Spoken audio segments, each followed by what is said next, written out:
السلام علیکم ورحمۃ اللہ وبرکاتہ۔ اصل تو ہم سب کو طلباء ہی کو سننا ہے، لیکن ان طلباء کی حوصلہ افزائی، اساتذہ کی حوصلہ افزائی اور خاص طور سے یہ مکتب مدیہ جو نائک واڑی کی مسجد میں چل رہا ہے، یہ کئی سال سے ہمارے رابطے میں بھی ہے، وقتاً فوقتاً ان سے مشورہ بھی ہوتا ہے۔ حافظ رضوان صاحب اور ان کے پورے اسٹاف کے جتنے بھی معلمین ہیں ماشاءاللہ، یہ ہم وقت اس کی کوشش کرتے ہیں کہ مکتب کو کس طریقے سے منظم اور بہتر سے بہتر کریں۔ ساتھ ہی ساتھ مسجد کمیٹی، فہیم اللہ خان صاحب اور ان کی پوری اراکین اور اس جلسے کو سجانے والے یہاں کے جوان، کیونکہ میں ابھی رمضان میں اسی مسجد میں 3 دن لگا کر گیا ہوں، تو جو جوانوں کی ریل پیل مسجد بھری ہوئی رمضان میں کھچا کھچ، تو مجھے اندازہ لگ گیا ہے کہ ماشاءاللہ اس مسجد کے جتنے محلے اور مصلیان ہیں، یہ سارے کے سارے زندہ دل انسان ہیں۔ تو ان کی حوصلہ افزائی کے اعتبار سے بیٹھا ہوں، اور مولانا شفیق صاحب نے جیسے بتایا کہ کچھ منظم مقاصد کے فوائد آپ کے سامنے آ جائے، انشاءاللہ اس کی کوشش کریں گے۔ اچھا، یہ بچے ذرا خاموش بیٹھ سکتے تھوڑی دیر؟ بیٹا، جب آپ کا پروگرام چل رہا تھا تو یہاں بڑے بڑے علماء کرام، حضرت مفتی حنیف صاحب، مولانا اسماعیل صاحب اتنے خاموشی سے آپ کے پروگرام کو سن رہے تھے، تو آپ کا بھی کام ہے آپ بھی تھوڑا خاموشی سے بات کو سنیں۔ اچھا، اس میں اچھے بچے جتنے ہوں گے وہ ذرا انگلی اٹھائے، کہ سب اچھے بچے اٹھائیں گے صرف، اور منہ پر رکھ دیں۔ ابھی آپ نے تالا لگا دیا کہ آخری تک کھلنا نہیں چاہیے، ہاتھ نیچے رکھ دے بیٹا، بہت زیادہ اچھا ہوگا ایسا لگ رہا ہے، سمجھدار بچہ دکھ رہا ہے۔ اچھا، بچے تو بچے ہیں۔ محترم حضرات، اللہ کا شکر ہے کہ ہماری اپنی بستی بالاپور پہلے سے علم و ادب میں بہت آگے ہیں، اور دن بدن مکاتب کی محنتوں میں اضافہ ہو رہا ہے، پہلے سے بہتر کرنے کی کوشش کر رہے ہیں،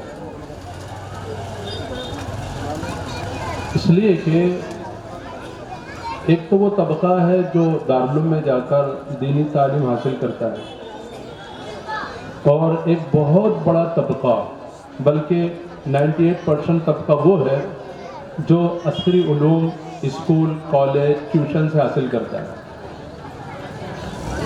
اور ان جگہوں پر بہت کم ایسے اسکولیں ہیں جہاں ان کو دینی ماحول ملتا ہے۔ انگریزی میڈیم کی 1-2 اسکولیں ہوگی جہاں پر بچے کو سنت شریعت سکھائی جاتی ہوگی، باقی تو آنے والے دور میں اسکولوں کے جو نصاب ہوں گے، اللہ ہی ہماری نسلوں کی حفاظت کرے، ان کی عقیدوں کی حفاظت کرے۔ بہت سوچنے کے بعد میں ایک ڈر سا لگتا ہے، پتہ نہیں ان کو اسکول پڑھانا بھی چاہیے کہ نہیں پڑھانا چاہیے۔ ایک بہت بڑے اللہ والے سے میں نے سنا تھا کہ جب ہمارے بچے اسکول سے واپس آ جائے کرے تو ان کو کلمہ پڑھا دیا کرو، ان کی ایمان کی تجدید کر لیا کرو، کفر کے بول، خدا کے خلاف شرک کے بول ان سے بلوائے جاتے ہیں۔ بہرحال پوری دنیا اچھے لوگوں کو چاہتی ہے، ایماندار لوگوں کو چاہتی ہے، لیکن بنانے کی محنت کوئی نہیں کرتا۔ اچھے بنانے کے لیے تو سب سے بہترین جگہ وہ منظم مکاتب ہے۔ اگر صحیح محنت ہوئی تو واقعی میں بچوں کی زندگیاں بدل جاتی ہے، اور بعض مرتبہ مکتب دیکھنے میں تو مکتب ہوتا ہے، لیکن غیر منظم ہونے کی وجہ سے بچائے اچھے افراد تیار کرنے کے، وہاں سے برائیاں پیدا ہوتی ہیں۔ ایک واقعہ میں ہر جگہ سناتا ہوں. ایک ڈاکٹر صاحب میرے پاس صبح میں پڑھنے کے لیے آتے تھے. تو میں نے کہا ڈاکٹر صاحب آپ صبح میں میرے پاس آتے ہیں, رات کو اتنی دیر تک کلینک چلاتے ہیں, لیکن آپ کے بچے کہاں پڑھتے ہیں؟ تو ڈاکٹر صاحب نے کہا کہ ان کو پڑھانے کے لیے حافظ صاحب ہمارے گھر پر آتے ہیں. تو میں نے کہا یہ بات صحیح نہیں لگ رہی, اس لیے کہ دنیاوی تعلیم کے لیے, عصری تعلیم کے لیے, انگلش میڈیم اسکول میں پڑھانے کے لیے آپ اپنے بچوں کو اسکول بھیجتے ہیں, مزید اس میں اور ترقی کے لیے آپ ٹیوشن کے سینٹر پر بھیجتے ہیں, لیکن جب قرآن کی تعلیم کا مسئلہ آتا ہے تو آپ حافظ صاحب کو بولتے ہیں ہمارے گھر آؤ. یہ انصاف کی بات نظر نہیں ہے. تو ڈاکٹر صاحب نے کہا کہ میں آپ کو میرے بچے کی ایک کہانی سناتا ہوں, ایک قصہ سناتا ہوں, اس کے بعد آپ مجھے بتاؤ میں انصاف کر رہا ہوں بے انصافی کر رہا ہوں. میں کہا بتائیے. کہا میں بھی ڈاکٹر, میری بیوی بھی ڈاکٹر, جس اپارٹمنٹ میں ہم لوگ رہتے ہیں سب پڑھے لکھے ایجوکیٹڈ لوگ رہتے ہیں. میرے بچے بہت اچھی اسکولوں میں, مہنگی اسکولوں میں پڑھتے ہیں, لیکن چند دنوں سے میں اور میری بیوی غور کر رہے ہیں کہ میرے بچے میں بدلاؤ آ رہا ہے. وہ لڑائی جھگڑا کر رہا ہے, گالیاں دینا شروع کر دیا. تو ہم دونوں میاں بیوی پریشان ہو گئے کہ یہ سب کیا ہو رہا ہے. بہرحال اب ہم نے آبزرویشن شروع کیا اور جائزہ لینا شروع کیا. اسکول کی پورا سب کچھ اس کا جتنا وقت گزارتا تھا پورا جائزہ لیا. کہیں پر بھی کوئی گالی گلوچ لڑائی جھگڑے کا کوئی ایک منٹ بھی وہاں نظر نہیں آیا. وہاں سے آ گئے, ٹیوشن کا جائزہ لیا. جس اپارٹمنٹ میں بچوں کے ساتھ میں کبھی کبھار کھیل لیا کرتا تھا وہ بچے بھی سارے کے سارے مہذب بچے تھے, ادب سے بات کرتے تھے. میرے گھر کا ماحول یہ تھا کہ میں خود ارے تورے سے ہم بچوں کو نہیں بولتے, آؤ جی سے بولتے تھے. گالیاں کہاں سے سیکھ رہا. جب سارا جائزہ لے کر ہم دونوں سر پکڑ کے بیٹھ گئے, میری بیوی نے کہا کہ دیکھو ایک چیز رہ گئی. بولے کیا؟ یہ ایک ٹائم مکتب میں جاتا مسجد میں پڑھنے کے لیے. تو میں نے وہی بات کاٹ دیا, خود بھی بول رہی کہ اللہ کی بندی, اور مسجد میں تھوڑی گالی گلوچ جھگڑا سکھایا جاتا. پھر ہوا یہ کہ بیوی نے کہا کہ ایک مرتبہ دیکھنے میں کیا حرج ہے, سب تو دیکھ لیے. میں نے بچے کو مکتب میں روانہ کیا اور تھوڑی دیر کے بعد میں, آدھے گھنٹے کے بعد میں خود گیا پیچھے سے اور مسجد کی دیوار سے میں وہاں جا کر خاموشی میں بیٹھ گیا. اب میں نے جو منظر دیکھا وہ یہ تھا کہ یہاں سے لے کر وہاں تک ایک لمبی لائن تھی بچوں کی, اور ایک لائن ادھر سے تھی. ایک حافظ صاحب بیچارے ٹیبل لے کے بیٹھے ہوئے ہیں, 4-5 بچے ان کے سامنے سبق سنا رہے ہیں. اب 4-5 سنا رہے اور ایک ساتھ سنا رہے, تو یہ تو بہت بڑے دماغ کی بات ہے. ایک ساتھ اتوں کا سننا ان کا کمال تھا, وہ سن رہے تھے بیچارے. لیکن ہوتا یہ تھا کہ آدھی لائن تک ان کا اثر تھا, ان کا پاور تھا, اور آدھی کے بعد میں آؤٹ آف کنٹرول.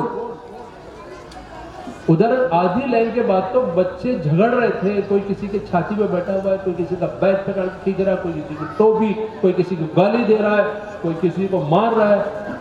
اور یہاں سے مولوی صاحب ایک بار لکڑی بجاتے تھے, وہ بھی کیا کریں گے بیچارے. مسجد والے بولتے فیس لیں گے ہی نہیں, ہم محلے میں بھکٹ کی تعلیم بچوں کو دیں گے, 1 سے 2 دینے کی, 1 سے 2 معلم بڑھانے کی ہماری ہمت نہیں ہے, اتنی آمدنی نہیں ہے, تمہارا ہم سے نکل نہیں رہا, اور کیا معلم بڑھانا. اب جیسا بھی ہے چلا, یہ غیر منظم مکتب. تو اسی وقت میرے سمجھ میں آ گیا کہ یہ میں نے یہاں دین سیکھنے کے لیے بچے کو بھیجا تھا, لیکن گالی گلوچ اور جھگڑا تو یہاں سے لے کر آ رہا. اگر مسجد کمیٹی نے اس کی فکر نہیں کی, محلے والوں نے اس کو نہیں سوچا اور حوالے کر کے بے فکر ہو گئے, تو بجائے بچہ دین سیکھنے کے وہ بے دین ہو کر آئے گا, لڑائی جھگڑا سیکھ کر آئے گا. اس لیے اگر ہم چاہتے ہیں کہ ہمارے بچے اچھے بھلے مانوس انسان بنے, خیرخواہ, ہمدرد, والدین کے وفادار, فرمانبردار, اللہ کی اطاعت گزار کرنے والے, اس کے لیے ضروری ہے کہ منظم مکتب کو قائم کیا جائے, جہاں پر تعلیم بھی ہو, تربیت بھی ہو. یہ نہیں کہ صرف تعلیم, اگر صرف کتابوں کا پڑھنا اور نمبرات کا حاصل کرنا اور اول نمبر سے پاس ہو جانا یہ مقصود ہے, تو یہود و نصارہ کے پڑھنے میں اور ہمارے پڑھنے میں کوئی فرق نہیں ہے. دونوں چیزیں ضروری ہیں, تعلیم بھی ضروری ہے, تعلیم کے ساتھ تربیت کا نظام بھی ضروری ہے. اب اس کے لیے ضروری ہے کہ اچھے مکاتب، منظم مکاتب کو قائم کیا جائے. اللہ کا فضل، اللہ کا احسان ہے. اب علاقوں کے اندر کہیں جگہ پر، بلکہ زیادہ تر اس بات کو سب دل پر لے رہے ہیں کہ ان مکاتب کو منظم کیا جائے. منظم کرنے کے لیے کیا کرنا پڑے گا؟ کوئی پہاڑ سر پر اٹھانے کی ضرورت نہیں ہے. اچھے معلم کا انتخاب کرنا جن کی تجوید اچھی ہو، اور کہیں نہ کہیں انہوں نے ورکشاپ ٹریننگ لی ہو پڑھانے کی، اور یہ بہت ضروری ہے. چھوٹے